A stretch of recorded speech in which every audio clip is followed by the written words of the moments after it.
G'day and hello beautiful people, it is Mimo here. Hope you're having a fantastic day, afternoon, evening, night, no matter the time wherever you are, hope life is treating you well. Firstly, I want to apologise for the lack of uploads lately. I've just been swamped with university assignments and work and so forth. But let's get straight into it. This is The Walking Dead Road to Survival, and I want to talk about seasons. Now, when it comes to League, Season 2 ending here, as you can see, this was my first season. I started off in Bronze Tier 1, which, that's where you start when you've never played a season before, and I ended up in Tier 1 of the Gold for the Solo League. So, overall, pretty happy with my elevation and my ranking up. I didn't try particularly hard, like I wasn't intense or, grinding really hard for it. I was just sort of casually cruising, and I'm pretty happy with the end results. Now, with current season, Season 3, which will be my second season, in the current qualifiers, I'm sitting on Tier 5 for Gold League, so I'm going to rank up to Tier 5 at my current rate, which by the end of Season 3 I should definitely be in the Platinum League, unless I drop the ball really, really heavily, but I'm assuming with the current elevation and how I'm going, I will definitely be in the Platinum League. So pretty excited by that, and I'm pretty happy with how I'm going and I guess the amount of ranking I'm getting up to. Now, when it came to the store, there was 3 characters I was looking at. I was sort of disappointed Sawyer was in there, minimizing his chance to be ascendable at some point in the future. Being in the season store is not really going to help that. So disappointed by that. But nonetheless, we have Naya here. Now, she is the fire blazer. She's definitely, it's just burn everywhere. She's ready to set your whole team on fire. And every aspect, there's a bit of flamey in there. She's definitely a firebug. Adrenaline rush there, 76 AP. She does deals the 600 burn and also does 2 attacks of 300% damage to one enemy. On top of that, burn to the 2 enemies and the heal reduction. She has the fire starter, which is essentially just a multiplier to people, which is gonna just spread that fire a bit more onto the other team or other players that aren't currently on fire when they're attacked.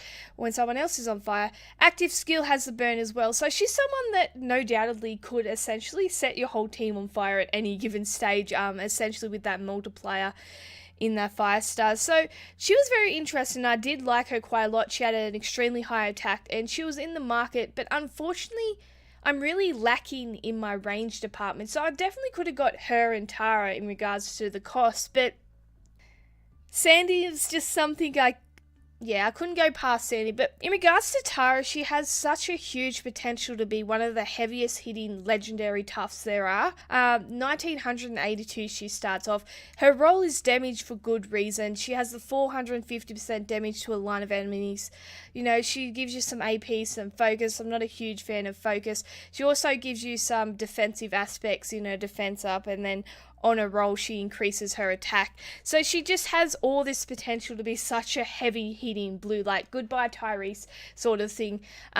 So she really did tempt me, and I was actually at one stage thinking maybe I should go Tara and then Naya and sort of have my spare change there and go away with that.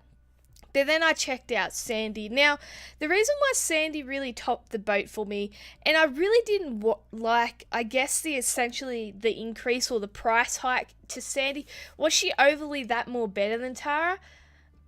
For the $10,000 price hike, I would have accepted 5. 10 I think was a bit extreme, but at the end of the day I was foolish enough and willing to pay that for the better character.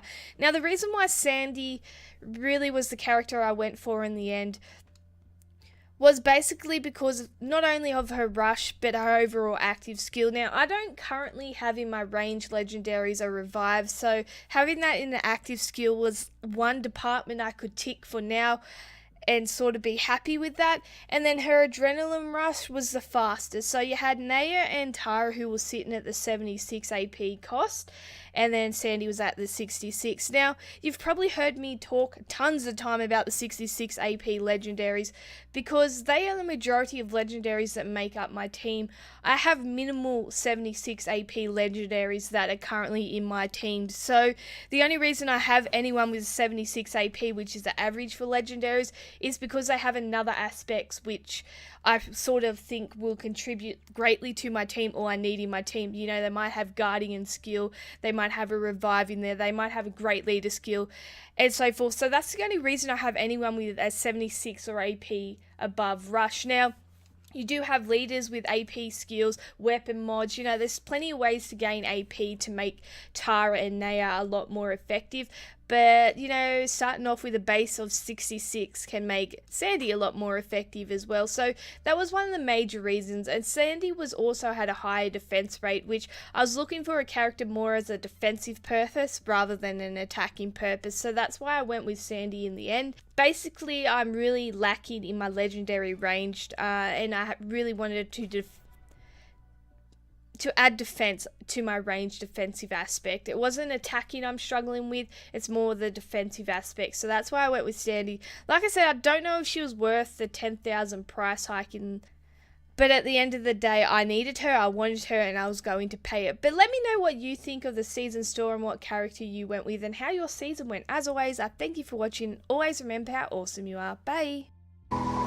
Chase a light when the world is getting darker. I have a dream where love's the only side. So take my hand, join the army of the shadow.